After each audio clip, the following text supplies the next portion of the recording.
आइए सुनते हैं आज की कहानी। आज की कहानी लिखी है डॉक्टर मुनीश आहूजा जी ने। कहानी का नाम है बंदरिया राजकुमारी। एक बार की बात है, राजकुमार माधव जंगल में शिकार करने गए थे। उन्हें शिकार करने का बहुत शौक था। वो अपना ज्यादातर समय जंगल में ही बिताते थे। उन्हें हरियाली से बेहद प्यार था। उन्हें जंगल में रहना काफी अच्छा लगता था, इसलिए वो जंगल में अक्सर सैर करने चले जाया करते थे।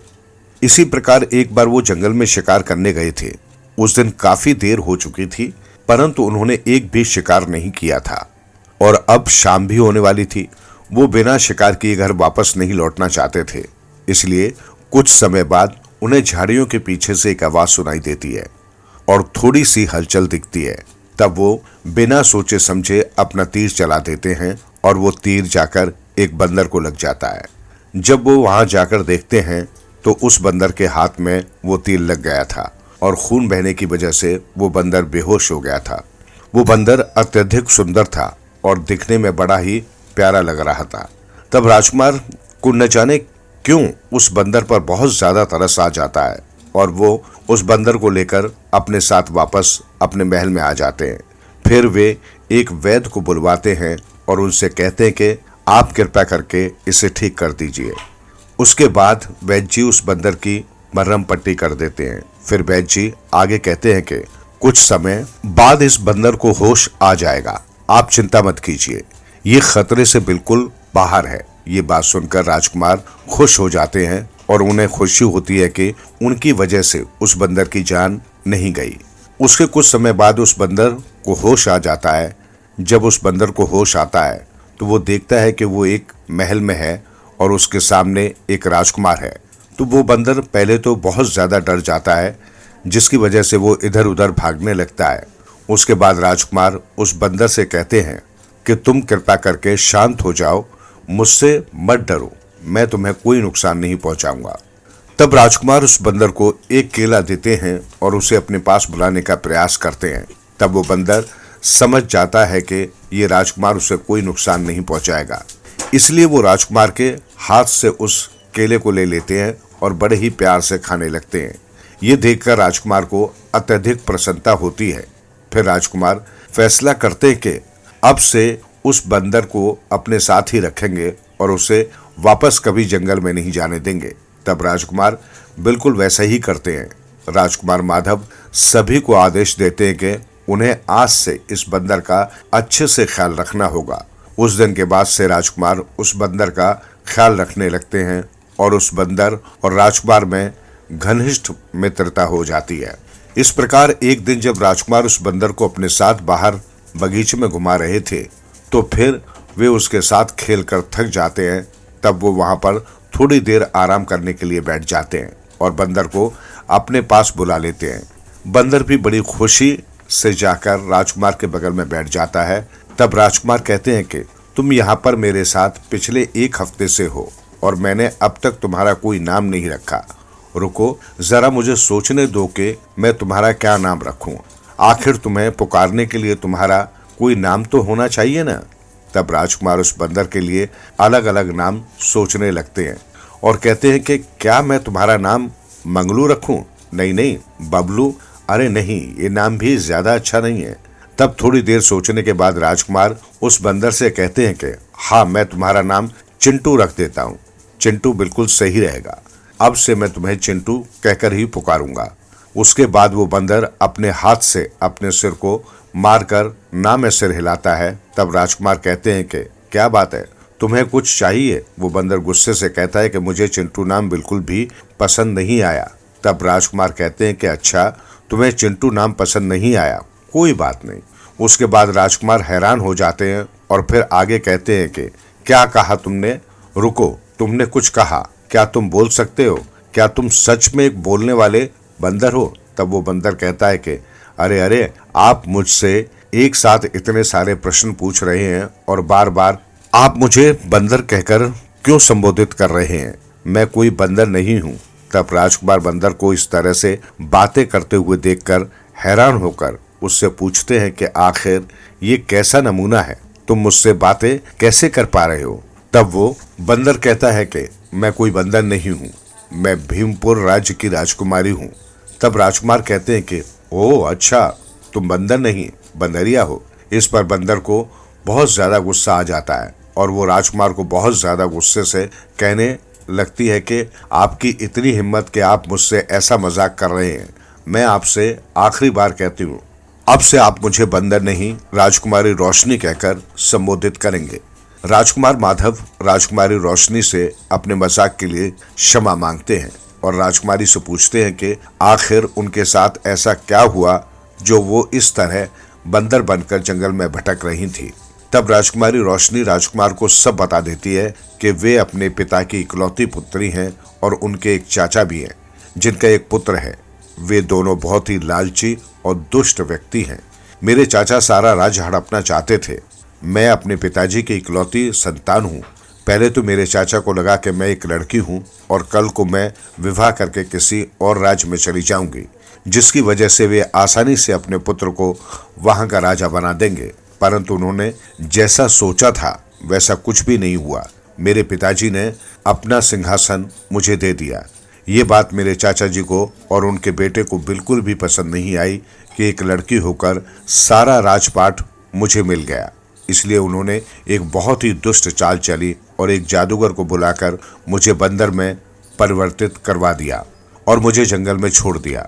परंतु मेरे पिता को उनका ये सच नहीं पता और ये वो सोचते हैं कि मैं कहीं गायब हो गई हूँ, जिसकी वजह से वे बहुत चिंतित रहते हैं। जब राजकुमारी ये बात सुनाती है तब उन्हें राजकुमारी रोशनी पर बहुत दया आ गई। तब राजकुमार राजकुमारी को आश्वासन देते हैं कि वो उनकी सहायता करेंगे। तब राजकुमार राजकुमारी से पूछते हैं कि आपको वापस अपने असली रूप में कैसे लाया जा सकता है।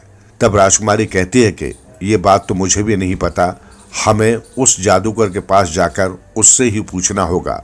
तब राजकुमार कहते हैं कि आप चिंता मत कीजिए, हम कल सुबह ही उस जादूगर के पास जाएंगे। परंतु क्या आप उस जादूगर को जानती हैं? तब राजकुमारी कहते हैं कि हाँ, वो जादूगर हमारे ही राज्य में ही रहता है, मैं उसे अच्छे से जानती हूँ। तब राजकुमार कहते हैं कि ठीक है, आप चिंता मत कीजिए, मैं आपको वापस ठीक कर दूंगा, मैं आपको आश्वासन देता हूँ। उसके अगले दिन राजकुमार राजकुमारी को लेकर उस जादूगर के पास पहुंच जाते हैं और वो जादूगर से राजकुमारी को ठीक करने का उपाय पूछते हैं।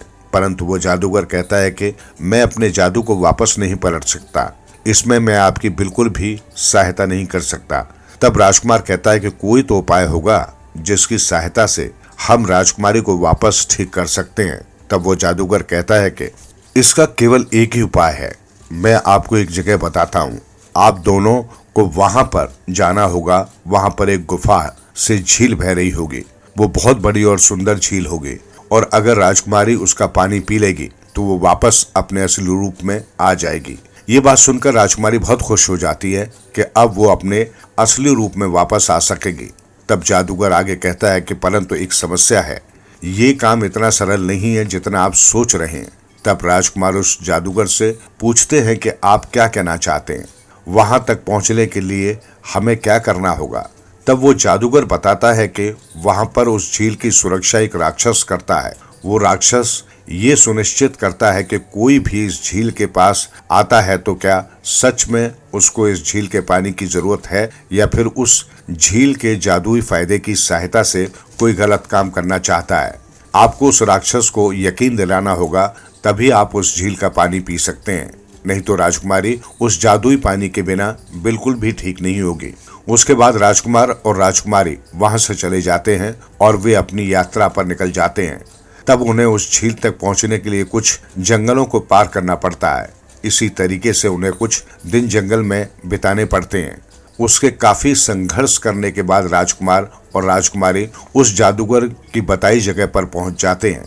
उन्हें एक बड़ी सी गुफा से एक झील बहती हुई नजर आती है, जैसा कि उस जादूगर ने उन्हें बताया था। वे उस झील के किनारे पहुंच जाते हैं। पहले तो उन्हें वहां पर कोई भी नजर नहीं आता। तब राजकुमार सोचते हैं कि यह अच्छा मौका है। वो जल्दी से राजकुमारी के लिए एक बोतल में उस झील का पानी भरने लगते हैं ताकि राजकुमारी उस झील के पानी को पी सके। परंतु तभी वहां पर एक राक्षस आ जाता है। वो बहुत गुस्से में होता है कि वे इस तरह से उस झील का पानी ले रहे हैं। तब वो गुस्से में राजकुमार के ऊपर आक्रमण करने वाला होता है। तभी राजकुमारी उनके बीच में आ जाती है और कहती है कि कृपया करके हमें क्षमा कर दीजिए, हम इस झील का पानी किसी भी गलत कार्य के लिए उपयोग नहीं करने वाले हैं। तब वो राक्षस सोचता है कि ये तो बंदर है और ये बोल सकता है। बंदर को ऐसे बोलते हुए देखकर वो राक्षस समझ जाता है कि ये किसी जादू का ही असर है। तब राक्षस कहता है कि मैं कैसे यकीन करूं कि तुम दोनों इसका गलत उपयोग नहीं करोगे। तब राजकुमार कहते हैं कि ये राजकुमारी है और इनके घर वालों ने चालाकी से एक जादूगर की सहायता से इन्हें बंदर बना दिया है और हम इन्हें वापस अपने असली रूप में लाना चाहते हैं, इसलिए हमें इस झील का पानी चाहिए। कृपया करके आप हमें ये पानी पीने दीजिए। इसके बदले में आप मुझसे जो भी कहेंगे मैं आपकी इच्छा पूरी करूंगा। तब राक्षस कहता है कि तुम्हें इसके बदले में मुझे अपने प्राण देने होंगे। तब राजकुमार कहते हैं ठीक है, पहले आप राजकुमारी को पानी पीकर यहाँ से जाने दीजिए, उसके बाद मैं अपने प्राण आपको देने के लिए तैयार हूँ। तब राजकुमारी कहती है कि नहीं नहीं, कृपया करके ऐसा मत कीजिए। अगर आपको हमें पानी नहीं देना तो आप मत दीजिए, मैं हमेशा इस रूप में रहने के लिए तैयार हूँ, परंतु आप इनके प्राण बख्श दीजिए।